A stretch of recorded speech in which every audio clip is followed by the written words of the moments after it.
based on our last meeting, you had a solid lesson with super awesome resources. Yeah. So that was really cool to see that in action.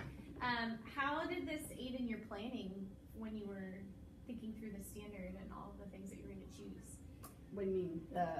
The graphic organizer, or just us having talked? The graphic organizer, the article, the primary source. Well, using the graphic organizer that was actually designed for social studies makes it a whole lot easier than trying to do the one that was for ELA. The primary sources helped in that I could look at them. I tried to transcribe the letter, but I couldn't read his handwriting. It's okay. Worse than my kids. And I looked for a transcription of it and couldn't find one anywhere. Yeah. So I was hoping somebody else had done the work and transcribed it so I know what it said. But we looked at it and we talked about why primary sources are really important and how they differ from secondary sources that we see most of the time. And they got, by the end of the lesson, they got the point that why people get so upset when they think other people are being disrespectful to a national symbol.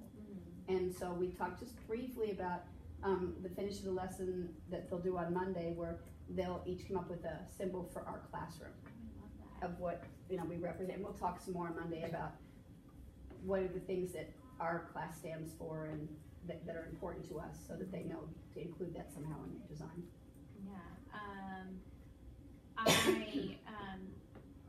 I really saw that in action today when I was watching your teaching. You could tell that you were really thoughtful and intentional behind what resources that you were pulling and presenting in front of kids so that they could really go to the depth of the standard. Like, yes, the kids are really excited too. We had to chunk it. I had to chunk the reading for a couple of the kids because they're just so low, but most of the kids, they could get most of it, and they know to underline the words they don't know. So, and then we go back and talk about them. So that's a great strategy. Tell me more about what you are thinking when you are like lesson planning and thinking through the standard, the I-10, and the activity. I'm trying to make it all fit and then fit in the time frame that I have. And I've got like a calendar that I did toward the beginning of the year with long-term goals on it, so I try to stay up where I'm supposed to be. Have I done that? Not quite. But it helps to make sure I'm not falling too far behind. And putting the emphasis in the right place. Okay. And if you don't know your standard, then you don't know what you're doing, and your lessons can be real squirrely. So. Yeah, absolutely, I hear you. So what I hear you say is what you're prioritizing, or maybe looking forward to, is prioritizing the timeline and thinking through, like, if the standard is this, then I want to make sure that it trickles down into my activity. Well, and that my kids can do it, because I've got such a wide range of kids. I mean, I've got two that, according to iReady, are at grade level, and the rest are kindergarten level. Yeah. And they told us in our planning, our PLC, not to look at the classroom placement that iReady gave us, because they can't explain how they got those scores, but to look at national ranking. And I thought, okay, they'll be higher. And 11 of mine are in single digits in national rank, which means they really are at kindergarten level. And that's a little frustrating at third grade. Yeah. So and they just did their readiness test. It was another test check thing today for iReady. So this weekend I need to go back over the data and see where the gaps are, so that I can catch those in small group, because I need to keep moving them, but I can't move them if they've got chunks that are missing. So, and I've got two I think I'm going to recommend for testing. So. Yeah, I know, I hear that. And now's the time, right, to do that. Yeah, because it'll take the rest of the year. Yes, great. Okay, so let's get really nitty gritty with looking at the standard. And what I hear you saying is making sure that all kiddos can access that. What subject do you want to look at? Oh, I should have brought mine. That's okay. I'm trying to think which one I'm furthest behind on for Monday. Probably, well, I haven't had time to go over my expeditionary learning for this week. And that's difficult because it doesn't align with the school or with the district curriculum. And so trying to make sure that expeditionary learning, it's good, I like it. And I think it's a good way to teach reading. It's just difficult because it's aligned to different state standards, not ours. And so you have to constantly be checking and making sure. And there's some gaps.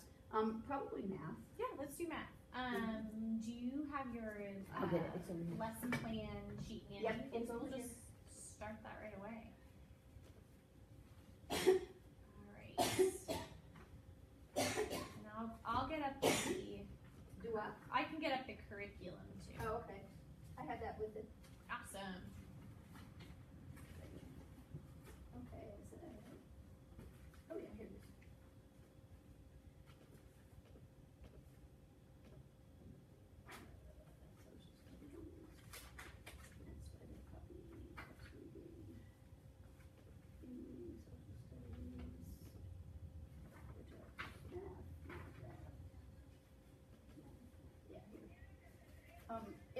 to, what's his name, Ryan? Pitzenbarger, yeah. Yeah, came to our, PLC, Mm-hmm. and it was really good. He went over the outline Good. with us and, Very good. what should go in each place and Mm-hmm. showed, it was talking about how to fit things in, and he had a really good idea. It's sort of what I've been doing for my, small groups. Mm-hmm. I had like a list I was giving each kid, and he just called it, I think he called it a menu. Yeah. And he puts it Yeah. up, The menu. yeah, but he puts it up on the Uh-huh. board, Yeah. and they all do the same thing.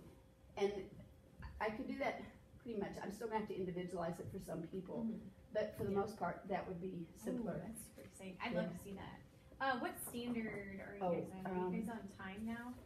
Oh, we're still doing addition and subtraction. We'll be doing that, the rest of this week. Okay. So, let me think. Good rounding. Demonstrate fluency with addition and subtraction within 1,000. Okay, that's fine because I was actually right there on that. Yeah. Okay. So, So I'm also, and oh, I'm can I gonna get pull my up the, book? yeah, that's fine. I'm gonna pull up the item specifications. Did you say you use that? Yeah, I have it. Okay, cool. Could I put my hand on it just a second? That's okay. I have it on my computer, so you don't Yeah. need it. It's fine. But no, because I need that to make sure, because our standards, you read them from the state and whatever, they're so vague. Yeah, I know. That's why I love the item specification. So we should be doing 8. It says, what does it say on here? Yeah, we'll do all of topic 8. Okay. So we've done 8 and 9. Yeah, 8 and 9. So we should be about done with 8, but we're not. And I haven't looked at all the lessons in 8. We probably won't do all of them because I don't know that they're. That's not.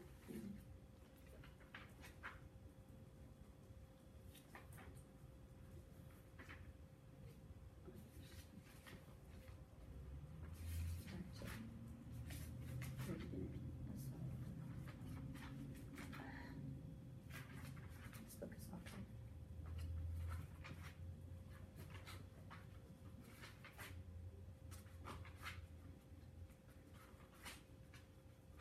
Okay.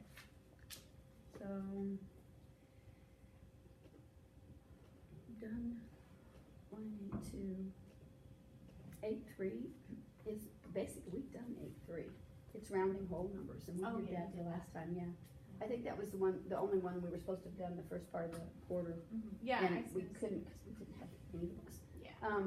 So it'd be Yeah. 8, 4 mental math. 8-4, yeah. Mental math. And is this- And then we start subtraction, because this is all still adding. Okay, so if we're focusing specifically on 8-4, which is mental math addition, and they need to what's the standard? Demonstrate fluency. Yeah, it's 3 NBT, Yeah. 8.2. So demonstrate fluency with addition and subtraction within 1,000. Yeah. What kinds of things do you want them to be able to do? We can look at the item specifications and pick one out for, or 2 out for. Yeah, let's do that. Okay, cool. So then, yeah, you flipped to 8-4. Yeah, I'm looking for it. I'm gonna put this one at the bottom. I went too far. 8, 6.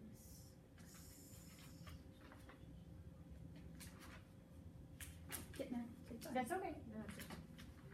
Just keep this is kind of awkward. There's 8, mental math. Okay. And so they've got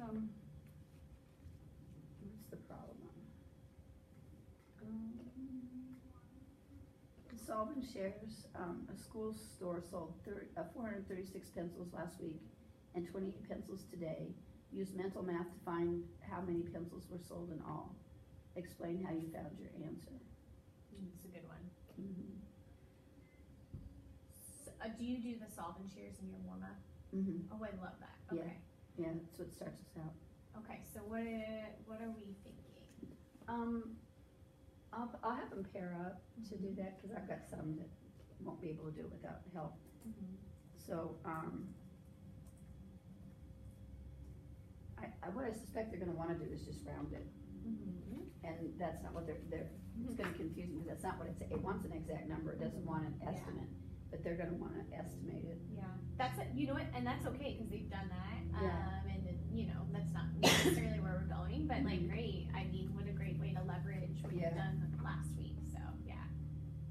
So, you said solve and share, pair up, Yeah. so they might round it. Yeah, Whenever I taught third grade, my Uh-huh. kiddos, would always go right to the standard algorithm, always.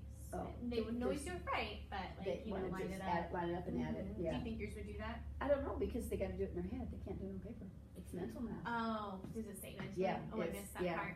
Yeah, that's what's gonna throw them. Mm-hmm. Cause it says use mental math to find how many pencils were sold in all. And see, if they could do it on paper, they'd be fine. Yeah. But the mental math is gonna Okay. freak them out. Yeah. They're gonna go, oh no. Yeah. How else do you think they might solve it? If they're thinking, they'll break it down. Yeah, tell me more about that. They'll break it down into the smaller numbers, like, what is it? 436 Mm-hmm. and 28. So they'll break it down like expanded form. They'll do 400, and then they'll add the tens, and then they'll add the sixes, the ones, which they should add the ones first and go the other way, but they won't. Uh-huh. So, and then some of them will, I know some of them will do that. Some of them, like I said, will round it. Mm-hmm. There's probably two that will know to round it and then fix the rounding. Mm-hmm. Like, okay, I'm gonna do this, but then I need to change this so that it comes out right. So are you saying like they're gonna find a closer number, like Yeah, 400? yeah, it's like called a compatible number. or Okay, okay, Yeah, awesome. they'll do that and then Mhm. fix it. Okay, that's a great strategy. Yeah, I have two that I think Cortez and Jerson will probably do that, Awesome. but the others will have no Yeah. idea. Mm-hmm. That's a great strategy. They learned that in the second grade to like find I think they call them like friendly numbers Yeah. or something. So okay, Yeah, I know in fifth grade we call them compatible numbers, but I'm not sure compatible what numbers. they Okay, call them in third. okay. So that's great. I will let you write that down. Okay. Solve and share. You said. Let me get my standard here. Oh yes, I was gonna say you can do that too. You Yeah. just know it's further down on the page. Oh, okay, Oh. perfect. No, that icon is. Yes, perfect. It's okay to put it in there. Yes, I love what you're doing. It helps if I see it first. Yes, same. I'm And if I don't write it down right away, I'll forget. Mm-hmm.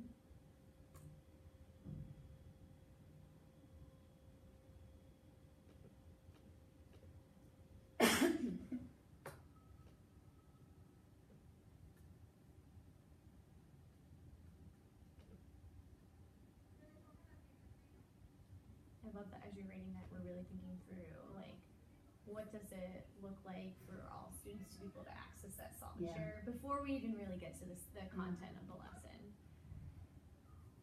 Well, you have to, or you're gonna, Exactly. you're wasting your time. Mm-hmm. You won't really know what to expect, so. Okay, so, solve and share.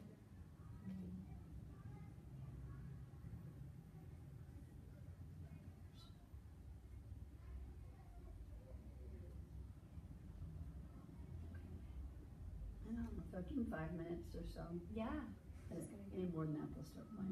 Mm-hmm. And then we talk about it. Yeah, and okay, good. I was gonna ask Yeah. you, what did they do after that? So they talk Yeah. about it. What does that look like?